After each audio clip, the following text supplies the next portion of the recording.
welcome to the show. It's great to Thank have you. you. Pleasure. Thank you. I've been wanting to sit down with you for quite some time and appreciate you taking a little time out of your day. Um, your company's had such a big impact throughout LA, and that's why I want to hear your perspective on a lot of things, multifamily and commercial real estate related. So we'll get into a few of those things. But one thing first that I found very interesting is you are an LA native, and as am I. And it seems like I don't meet so many LA natives anymore. And so I'm just curious to see what part of LA you grew up in. So I think we had this conversation years ago because I thought I knew someone who might have been one of your relatives. But I grew up near the corner of Melrose and La Brea and went to Melrose Avenue Elementary School and Okay.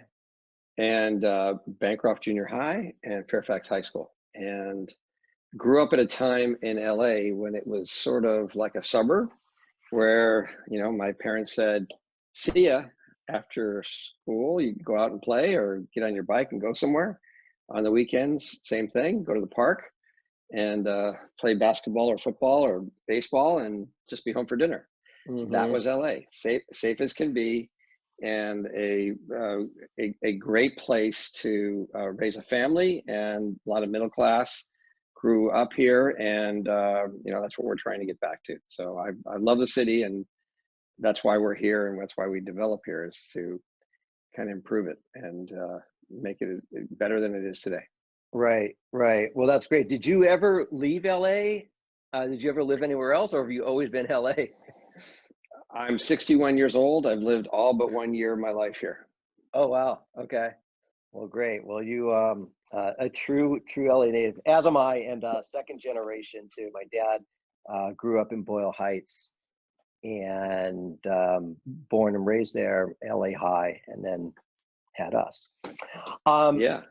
So Ken, the big elephant in the room, obviously, COVID. I just want to touch real briefly. You guys own a tremendous amount of units. You manage a lot of multifamily property. Just so, what really is these last 8 months been like for you and dealing with the tenants? It's been difficult and challenging, and for the most part, the tenants really have had a dislocation, Mm-hmm. and we've had to work with that. And we have a good percentage of our portfolio. It's interesting. The higher end of the building, it seems like there are a greater percentage of people who have a COVID issue. And then, we have a building in Hollywood, which has been most impacted by the nature of the entertainment industry, which has been Mm-hmm. closed up for the most part, at least in California, in Southern California. Yeah. A lot of people that we have in our buildings are out of work. So it's been challenging, and we're working through it as best we can. And we can't wait until everybody has an immunity shot. Right. Back to work. Yep. I'm with you on that. We're all doubling down on those prayers to get that immunity out as soon as possible. You've been very bullish on the Marina del Rey area, and I'm curious why. Why Marina? What was it that drew you to that area? Uh, we're all about zoning, and for the most part, we've focused on areas where it's difficult to build. And we happened upon a neighborhood that was really unusual because although it was zoned manufacturing, it wasn't exactly an M zone, it was a CM zone. There was an overlay that allowed housing, and we identified this about 15 years ago, and we went at it in a big way and have built in this little pocket just south of the Costco, which we call the Marina Arts District. We've built, I don't know, 600-700 apartments and several several commercial buildings. Well, I think we built on a total of about 14 acres of land there. And to this Wow. day, we still own about 7 or 8. So when you started buying up in the area, it was originally or historically a industrial area? Yeah, in fact, right behind me is a picture of an aerial of the area in our most recent building. But let me just step aside for 1 minute Yeah, so you can see it. let's see that. So, Okay. so if you see it, you can see a lot of buildings in the foreground that are right here. These little Yep. buildings. There are a lot of little buildings that were built in the 1950s. Some were built pre-World War II. They were really designed. This whole neighborhood was, just outside the marina, which hadn't been dredged yet. I think the dredging happened in the late 50s, early 60s. And so this was a lot of farmland and swampland and a lot of airline and military manufacturing went on here. And we've been buying these old industrial buildings. Sometimes we rehab them. Other times we tear them down and we build apartments. But it's just, if you look at it from a geographic standpoint, it's very close to Venice, Santa Monica, the airport, and the west side, and the parcels of land are larger, and that made a big difference to us. Each parcel is 40,000 feet. 40,000 feet, to buy a parcel, on a R3 parcel, you got to put together something like 8 parcels to get there, to get 40,000 feet. The assemblages are so difficult. So Right. here, we do 1, 2, or 3 parcels at a time, and we get real scale. Right. Now, when you're going back 15 years ago, when you were first getting into that area, what was the industrial world dying out in that area, or was it still, were people still manufacturing down there? There was some manufacturing. In fact, one of the buildings we recently purchased was called Aircraft Fasteners, and they were still making little widgets for airplanes that they'd charge like $50 a piece for a screw. I mean, they're very highly refined manufacturing pieces that airlines would need. Yeah. But by the early 90s in this marketplace, there also had already been a tech boom in the early 90s, as you may recall. And so a bunch of tech companies had come in and were the first, one of the first creative office type users, where they basically take a warehouse and throw in some skylights and then throw in a bunch of desks and there you have your new creative office. So Right. people were doing that, but by and large, it was still in the early 90s, a lot of, manufacturers, a lot of auto refurbishment type companies. They were, auto mechanics, et cetera, in the area. And they just happened to be leasing at the time when they leased them, they were cheap. And today the land was so much more valuable. The owners really had to, say adios. And Did so you guys, when you guys were buying that, did you get any yield on it, or did you know it was always going to be a long-term play and you didn't care about the yield going in? there was no yield. You're buying at 1 cap. I mean, these were land value purchases. First deals we bought, we probably were paying, I'm guessing, $60 a foot for land, or $60 to $80 a foot. But today it's much, much higher. Right. And but even at those numbers, or $60 to $80 a foot, the tenants were paying nothing in rent, and Wow. you could never get a yield play out of it. It was impossible. Strictly land play with a long-term vision. Hopefully you had short leases, or just We wouldn't ride it buy them if out. they were long-term leases. It was, I mean, if it was today, we'd probably buy leases up to 5 years, but at the time if it was more than 2 or 3 years out, we wouldn't buy it. What can Yeah. just was anybody else kind of taking the approach you were back then and building around there, or was it like a few scattered things going on, or were you Well, probably one of the bigger pioneers? No, there was one developer who had helped rezone the land in the neighborhood, and he had built a number of apartment buildings in the neighborhood. But as the prices of land went up, he was not willing to pay what we were willing to pay. And initially, we were in the business of just building condominiums until about 2008. We didn't build ground up unless it was a condominium. So the math for us worked that way. And what's happened is rents caught up, and we were able to build really high-end quality apartments, condo spec, and get a yield. which is what we've Nice. done. So I'd like you to comment on, I mean, G8. So that's so you gave us a little quick view a minute ago. Yeah, sure. Yeah, so let me Behind just you. show it So to you one more time. Right. So yeah, so what you're this is your looking at is most that building recent in white. project. Okay. Correct. So the building in white that you're looking at with the colorful portion in the middle, that building it's actually 750 feet long.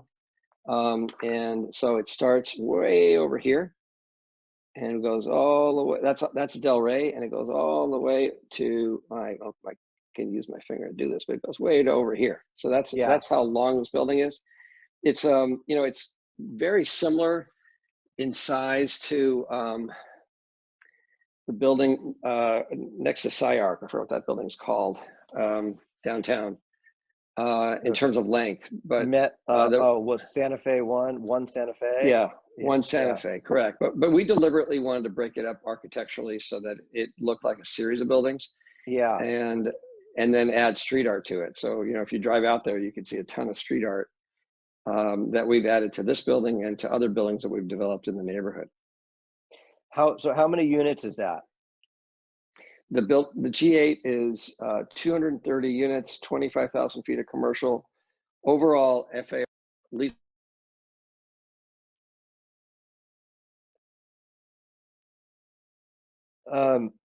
Ken, hold on one sec. Okay, all right. So we're back. So you were saying 230 units, 25,000 feet of retail, right? Yes. Total square footage is about leasable square footage is about 250,000 square feet. Wow. And then from the time you guys broke ground or started working on entitlements to a finished product, what are you looking at? This project's no different than any other. It takes really 5 years from the time. 5 years? 5 years. 5 years to, I mean, look, you tie up a parcel.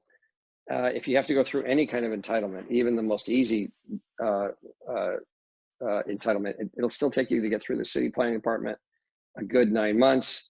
And then when you're done with that, you've got go through the building department, it takes you another 6 months. So you're close to a year and a half of work to do before you break ground. Building a building of this site, it's going to take you 2.5 years. I mean, remember when it said 2 years? It's really 2.5. Wow. Takes you 2.5 years, and then you got to lease it. So these buildings take 5 years. I've got only so many 5-year deals left in me. Okay, I want to back up for a sec because there's some people that might not understand that are listening to this what entitlement means, going through an entitlement process. So Sure. Why don't you kind of break it down more to a layman's term?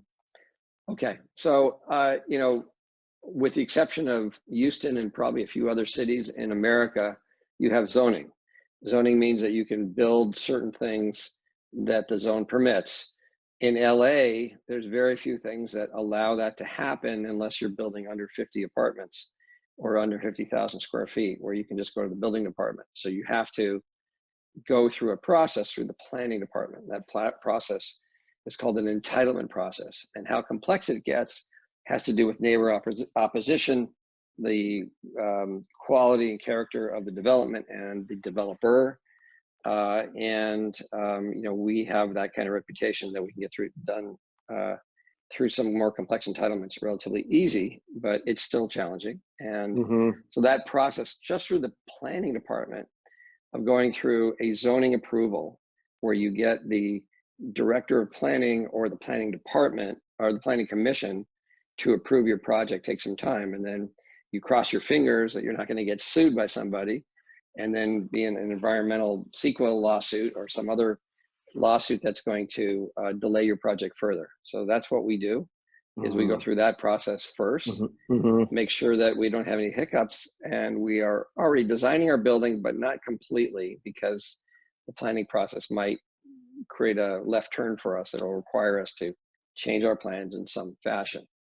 Once we have our planning approval, we go through the building department portion. So the entitlement, to answer your question, is the portion prior to going to the building department where you have city zoning approval. Did you face opposition in the neighborhood?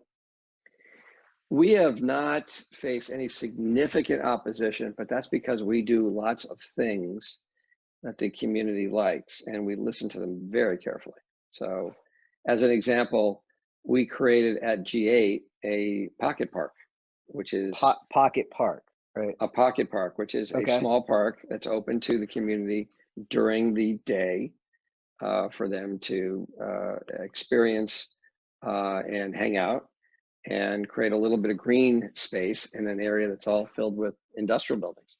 So it's open. We keep it open during until dark every day of the week. That's an example of things that we've done, and they've asked us to, make other kinds of accommodations for construction or for noise, and certainly for aesthetics. And we always accommodate. That's And- a and sign of a good developer. No, definitely, because you want them on your side. At what point do you start reaching out to, I guess, neighborhood councils or those type of groups? At what point do you start talking to them and having those discussions? The minute that we have entered in escrow, Wow. Okay. because we have those relationships. We have relationships in the areas that we build. We have relationships that go back 30 years, literally to the early 90s, late 80s, early 90s, whether Mhm. it's in the two greatest council districts that we build in are CD5 and CD11. And that's basically everything from the ocean all the way to, basically the west side of town, just to about Beverly Hills and a little beyond. We are now building, though, we've built in Larchmont, we've done stuff in Eagle Rock, we're building in Silver Lake today. So there's a lot of other markets that we're in. And our reputation helps. In other words, when a homeowner group is concerned about us, we say, hey, the other homeowner groups in this district, call and find out what kind of people we are. And Mhm. by the way, same thing with the politicians. The Mhm. council, the council people who run these districts, they know us. They know that what we say, our word is golden, and Mhm. we live by that. Um, what are you looking for when you're going into these different communities and you're looking to build a new project, for example, um, in a number of the cities or communities that you just mentioned? What are you looking for? The most important thing is, and you said it right in your question, which is we're looking for community. Seriously, we're looking for places where people can create and have the experience of a community or a neighborhood. As I mentioned earlier, I grew up in a town in which you could really experience the city, and it was safe and it was easy to walk to places, etc. So if you look at our projects, by and large, you don't have to get out of your car to experience the most important amenity, which is not our pools, which are great, and our gyms that are great, and our movie theaters and our game rooms, etc. The most important amenity is what happens when you leave our property. You walk out the front door, Mhm. and can you get within 5 minutes to a coffee shop, a movie theater, a supermarket, what have you, in order to feel like you're in a neighborhood? And so if you look at our buildings, which are all unique and boutique, the thing that really is common to all of them is that they have a great ability. Today you call it a walk score. Before I Right. would just say, before I would just say simply, um, it's just what kind of neighborhood you're in, and you have to be in the middle of some retail amenities that make your building and your customers want to stick around. Right. So there's something already going on in the community or area, and you're coming in and enhancing these areas. Is that fair to That say, or Yeah, the that's absolutely fair to say. Although we'll go sometimes into neighborhoods that are gentrifying but haven't fully gentrified. right? So it won't be a community that's completely baked. As an example, this marina area was not baked. There happened to have been like 5 supermarkets within 2 blocks of this neighborhood, but there wasn't much of a neighborhood. So Hmm. we've actually built the neighborhood. So Why does somebody like you can want to be a developer when you have you have to have massive patience? I mean, 5-year horizons to go from start to finish on projects is a long time. There is tremendous, opposition. People don't want you to build. Too much density in LA. You hear these things. Too much traffic. LA Department of Building Safety is one of the most bureaucratic places I've seen. It's super costly. So why does somebody want to be a developer? What keeps you coming back for these challenges? Well, let me just start that it's just in my blood. I mean, since I was a little kid, when my dad owned, he was an immigrant, my dad owned a car wash on Beverly, sort of like near east of Vermont, if I where that area is. I think it's Virgil. It's that car wash is still there, by the way.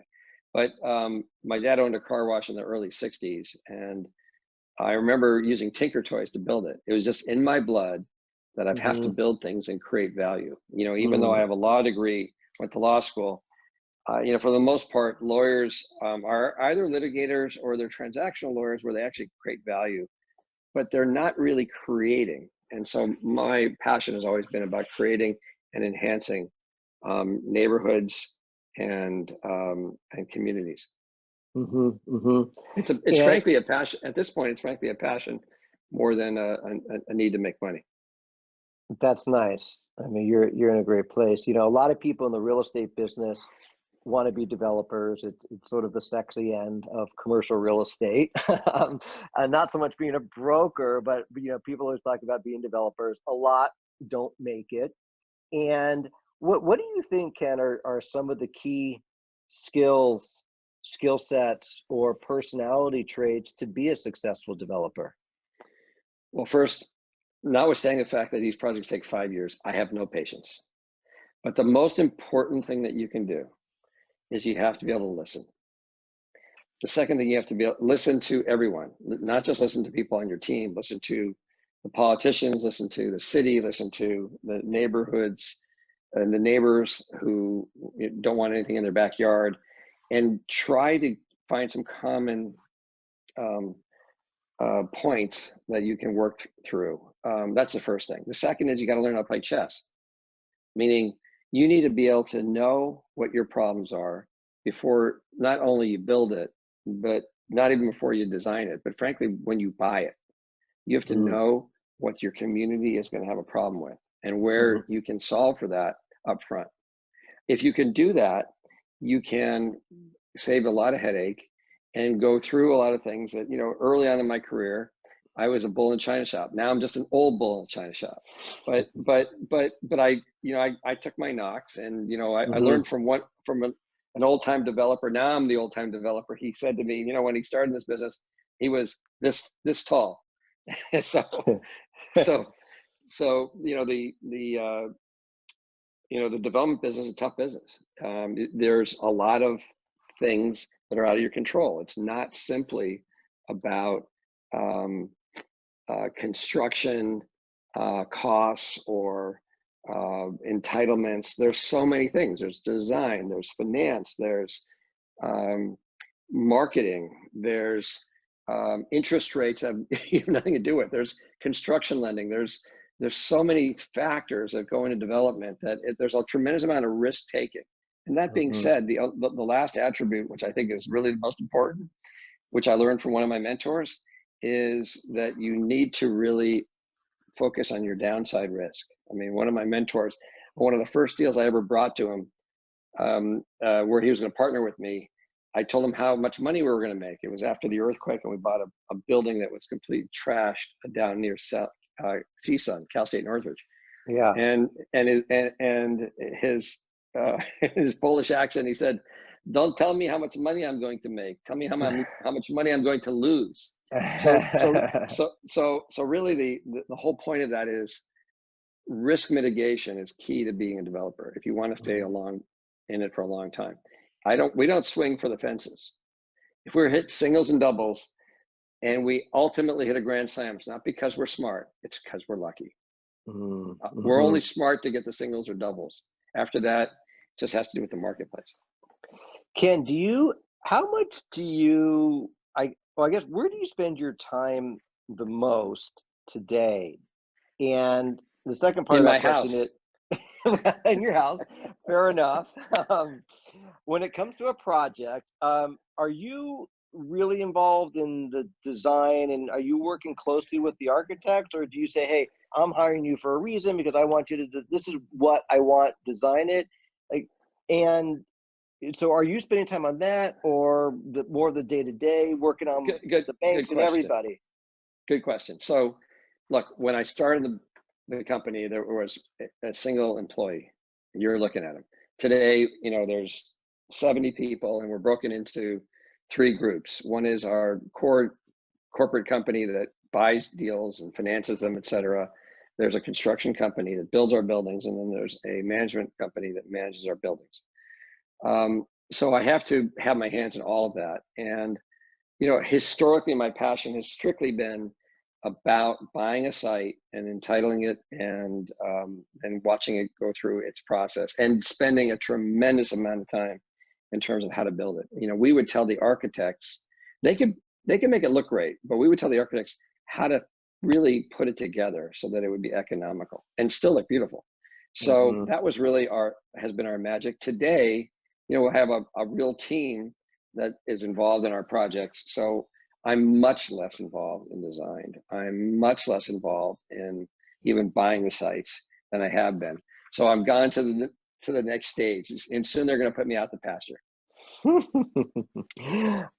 Super interesting. I wanted to touch base a little bit on the early days of Ken.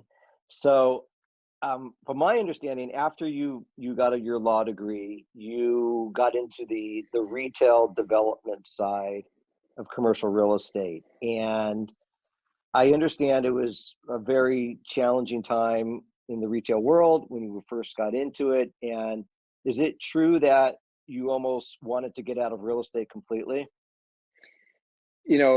That's a difficult question. I always wanted to be in real estate, and I always figured I could pivot. So originally I worked for a guy named Al Glickman, and he hired me after a very short stint of me practicing law, where I was his quote unquote general counsel, even though I knew nothing. But he liked he went to UCLA Law School, and so did I, and so he liked people. He liked hiring people who went to UCLA Law School. He just felt good about that school. Yeah. So I learned about the business of law from the standpoint of a developer. Again, more risk mitigation, et cetera. And I then said, this is great, but I really want to get into the business of being the real estate developer. And so one day at 5:45, because the secretaries went home at 5:30, I called Macerich, asked to speak to a guy named Mace Siegel, who people may remember. He was a real icon in the business. And I said, hi, I work for Al Glickman, blah, blah, blah. I said, I'd like to meet you. He says, all right, come to lunch tomorrow. And he hired me the next day. So, the answer is retail has always been a challenge. And I learned a long time ago, and today it's obviously on its rear end. And, will it recover? Of course, in some ways it'll recover, but not, but it needs to downsize. It needs to be half of what it is today, at least in the US.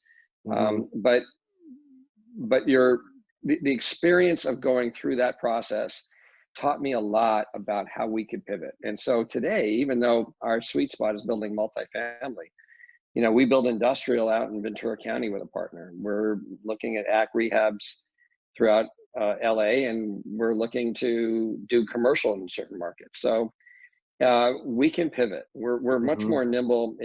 If everybody zigs, we have to zag. That's really the truth. I love it. I love it. Now, was Al Glickman at the time, was he just a one-man shop developer when you went to work with him? No, he had a small company, but he predates most of the people that he was a brilliant guy who basically did supermarket drugstore centers throughout the Western United States. He partnered He partnered with a guy who was the king of the first big boxes, a guy named Ted Cummings. who was involved in companies sort of like, I think, Whitefront, which predated Kmart. I mean, we're talking, late World War II, after World War II in the 50s primarily, and 60s. So Al was in that business, and I spent some time there and learned what I could, and then moved on. But I've always been an entrepreneur. So I started my own career when I was 28, and my own business when I was 28. Okay. That's interesting. Now, are any of those guys around, Ken? Glickman, Ted Cummings? No. No. If you drive to Cedars-Sinai and you're looking at one of the wings of the entire structure, it's named Theodore Cummings and something. So I mean, wow. these guys were icons at the time in LA.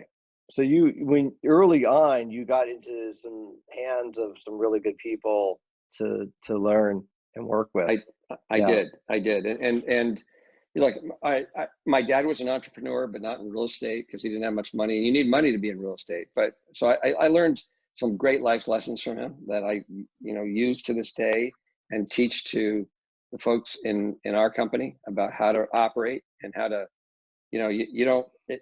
real estate's not, from my standpoint, it's not a zero-sum game. It's not I win, you lose. It's I win, you win. How do we get there? So that you use that approach like when you're trying to buy a piece of land, a piece of property, or There's working always with the city, right? Yes. The first thing again, back to chess playing, the first thing I try to do is try to figure out what it is that the other side's hot button is. What is it that motivates them? What will make the difference to them? What's the most important issues to them? And see if I can try to solve for those. Everything else will be smooth after that. And they'll also know that, we're sincere and we want to make a deal. Are all your deals, would you say most are you using debt on these on the acquisition, or are they all cash deals? On the land, on a development deal, by and large, it's cash. We rarely use land loans on the development portion, and a lot of it's just internal capital today. If the deals are very large, and we haven't, unfortunately, we have not been able to see any really good deals that are very large, we will bring in an institutional partner. Again, that'll look more like equity, though. It won't look like a first mortgage money, debt. Got it. So at the end of the day, you're always going to need, at the end of the day, if a deal costs $400, the land costs $100, and that happens to be where your equity requirement's going to be, somewhere between $100 and $120. Right. So you got to pay for the land and you got to bring your equity in anyway. It's really old school. It's really simple. Real estate is not a complicated business. From a mathematical standpoint, development's not complicated. Real estate finance, another world. Now, do you go to this? Do you have on the construction loan? Do you put that out to different lenders, or do you use the same couple people? We go out to about a dozen folks who are financing, for instance, in LA for this product. We're looking to do some development out of state, and we'll go to the local lenders there as well. And our business is repeat business. So at the end of the day, I would say in the last 20 years, there are 3 banks that we've probably done collectively 75% of our loans. Okay. I wanted to ask you about co-living. I know you're a big fan of co-living, and I'm wondering if you could sort of explain to us because we hear that term being thrown around a lot, and I want to hear from you what you guys mean by co-living and how you see co-living playing out in the future here. Great question. So let me explain how I got into it to begin with. My daughter was living in a co-op. Now you think of like co-ops like in Berkeley, but there are co-ops in LA where people live together and they have a room in a house. And my daughter rented a room in a house, and this goes back, I don't know, 8, 9 years ago already. And I said, this is interesting, and didn't think much of it until one of my employees left to London, went to work in London, and said, I should come and take a look at this project that he's working on with this company that he started with. And so I flew out there probably 5-6 years ago, and I was amazed by this concept. And the concept was it was effectively a student housing building that had been converted into co-living. So there were about 500 rooms that were Wow. no wider than a ship, than going on a cruise ship, in one of those little rooms that are about 10 feet wide and about 20 feet long, and just enough to a little tiny kitchenette and a bed and a bathroom. That's it. And the developer then had these large common areas for kitchens and hanging out. And I said, this is interesting. And I really like the idea of communal living. I had already spent a lot of time looking about how communal living is so important to another issue that's important to me, which has been loneliness. You know, people talk about loneliness the last 2-3 years. I've been looking at this issue for almost a decade, about how loneliness is a cause of so many of our problems in urban cities. And it creates a lot of mental health issues and a lot of physical health issues as well. And one of the ways to address that has to do with communal living. And so, you know, what is communal living? Well, that can mean you just live in a 2-bedroom apartment with another roommate. But really, in order to do it properly, you need to have a place where a lot of people, a lot of people, and you have a collective sort of experience. And communal living is as close as you get to that. And so we exported the concept from London, and we were in construction on a project down in the marina. It's a project called C1 for Community 1. Right. And we took part of our building and we converted it into co-living, where we ended up having 4, 5, and 6-bedroom apartments where people would share the living room and dining room. And it has been a really interesting experience. I can't tell you how much more profitable it is. In theory, it's supposed to be, but the expenses are much higher. But it fits an economic strata that's being hurt in urban living, in urban cities throughout America, and that is people can't afford to live. So, you know, we have today, as an example, 130, 140 co-living suites in 2 buildings. One is G8, which we talked about, and the other is C1.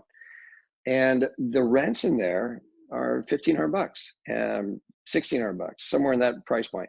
What do you get for that? You get your own bathroom, you get your own bedroom, you get use of the communal dining and living of that 5-bedroom suite. You have your furniture included. You have your Wi-Fi included. You have a maid service that takes care of the communal areas once a week. So what it does is it creates an affordability that otherwise doesn't exist. Because if somebody happens to be waiting tables down at a nearby restaurant, there's no way they could afford to pay $3,000 for an apartment.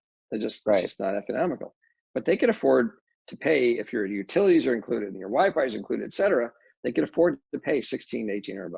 Right. Yeah. I mean, to me, it seems like there would be a demand because the cost, especially in a city like Los Angeles or San Francisco, New York, the cost of living is so outrageous here today. And you're right. I mean, just having a job, if you barely could pay your rent. So I got to imagine the demand is there for you guys on this. Right. So the demand's there. And then the corollary benefit, of course, is it builds community. You know, we have a lot of people that move into these buildings who are from out of state. They don't know anyone, but they got a job. So who are they going to hang out with? They'll hang out with their suite mates. Right. Right. How many co-living buildings or units do you guys have? Well, I just mentioned we only have 2 buildings that have co-living in it. It's a total of about 130 to 140 suites. So it's actually in LA today, it's a relatively large portfolio. All of our buildings going forward are going to have at least a percentage of the building is going to have co-living, because we think there's a need from a price point standpoint. And back to where I started with this, when I went to London, I said there were 500 apartments there. The developer who did it had these thoughts that, oh, this is going to be like a kibbutz. Everybody's going to do kumbaya. At the end of the day, maybe 20, 25% of the population in the co-living suites are doing it for the community. And the rest, 75%, they're doing it because of the price point. And price point. Yeah, that's interesting. What part of London was that in? Do you remember? I don't, but the project is called The Collective. Now that Okay. company has come to New York since. They may also be in Chicago, but they're one of several companies worldwide that are Hmm. doing this in a Hmm. big way. It is a part of the real estate economy that will grow. I'm guessing right now we're in the first inning, and it is a lot like where student housing was 60 years ago. So, student housing 60 years ago, developers weren't building buildings dedicated to student housing. It would basically be an apartment building that happened to be near a college, or it happened to be a house where they just rented out to a bunch of people, but there wasn't a real student housing business. Today, as you know, that's a big business by itself. It's a sector of the real estate economy, and so will Hmm. co-living be.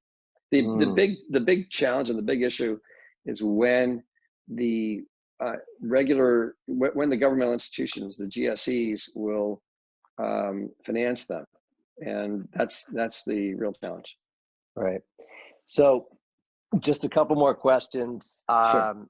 because we've been at it for a while. So just one more on real estate as a whole, and then I got a couple LA specific questions. So where do you see, I guess, the LA multifamily sector of real estate going forward past COVID, once we get free and clear of all this nonsense? There's challenges. I mean, we have Class A buildings. Our rents have really, really suffered Hmm. because our tenant base has suffered, and a bunch of them said, "Well, I don't need to be in LA because I'm not working here. I'm working from my house, so I could be anywhere." I think we have a good 2 to 3 year period minimum where LA is going to be trying to climb out of this, where tenants are going to start coming back Hmm. and rents will start to recover, but it'll be very slow. Just like everything else in real estate, it's slow. Slow. It's like a giant. I always use the analogy of like when a giant cruise ship starts to make a turn, it's just little by little by little by little by little. Correct. So, well, that's good information for people out there. It will recover, but it's going to be a slow 2 to 3 year recovery. I think so. Uh, yeah. So, Ken, this is I always like to ask my guests a couple rapid fire questions to close out, and this is perfect for you because you're an LA native. So, the first one would be, what is your favorite place to visit or thing to do in Los Angeles? What is something about LA that you love? So forever, it's the ocean.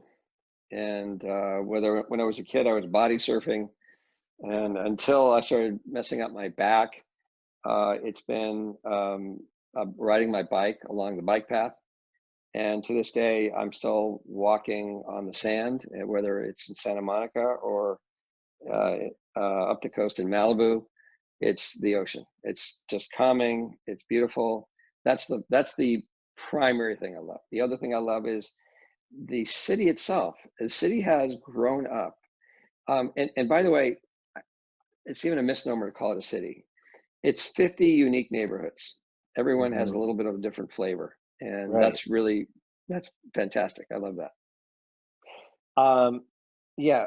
One more question, but you just brought up something that made me think of, like, so like the marina, for example, Marina Del Rey, does that fall within the greater LA city, or does that have its own district? Because I know like Beverly Hills is its own city, right? Yes. Is So there are two parts to the marina. So if you're looking over my right shoulder, right, right, this everything's flipped on here. If you're looking Yeah. at that building, at that high rise over there, Yep. that actually happens to be in the city, but adjacent it is county, and all the boat slips, et cetera, and the apartments that are around the boat slips. That's the county of LA. Just general rule is west of Lincoln is county, general rule, but there are parts like those high rises that are actually city of LA. Hmm. Okay. We are in the city of LA, and that's why we don't call ourselves Marina Del Rey. We call ourselves the Marina Arts District because we're slightly different. Got it. Got it. Okay. So my last question would be, and this is also perfect for you. And I like to ask all my guests, if we could ask the audience, all the people that are listening, to do one thing to make LA a better place, what would you like to ask people to do? Besides put on your mask, Yeah. uh, I would say experience your neighborhoods, create neighborhood, whether you're you have a block party or you hang out at a coffee shop, get to know your neighbors. LA is one of the most impersonal places on the planet. You go to New York, you make friends, you bump into them on the street when you're walking. I mean, post Hmm. COVID. Right. Whether you're in Europe or Asia, same thing. Because LA is so car driven, it's so hard to know your neighbors. Knowing your neighbors is fundamental to LA, and how you do that is what our company's all about. Yeah, I love that. I'll tell you, one of the positives of COVID is more walks in the neighborhood. And I live in Encino. I grew up in LA, but I live in Encino, and I walk my dog every single morning, sometimes in the afternoon, and I've gotten to see and know so many more neighbors there now that I never would have if it wasn't for the COVID thing. I've been in this little neighborhood 5 years and didn't really know anybody on the street, and now I have, and I hope other people have gotten to.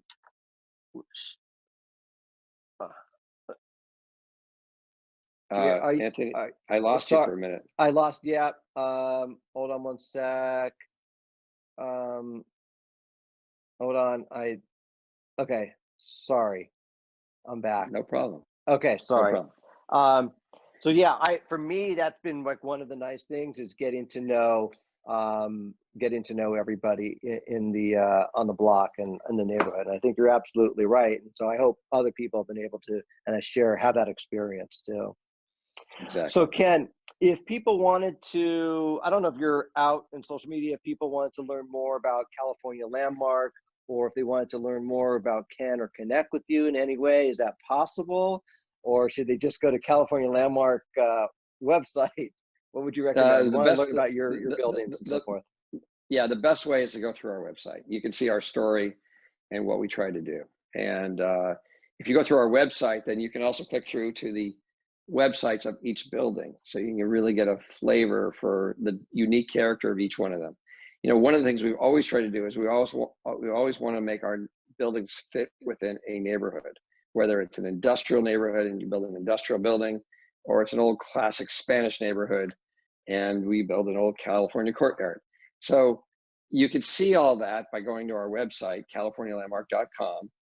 And then if you want a little bit more information, within each of the properties, you can see a link to the project websites where you can see more information. Great. Well, that's fantastic. Ken, thank you so much. It's My been pleasure. a lot of fun and learned a lot about development. And I hope people that listen to this have get a little taste of what it's like to be a developer in Los Angeles today. So I want to wish good health to you, and very happy holidays, happy Hanukkah. And Thank you. again, I really appreciate you sharing this with us. All right. All the best. Thank you very much. Thanks so much.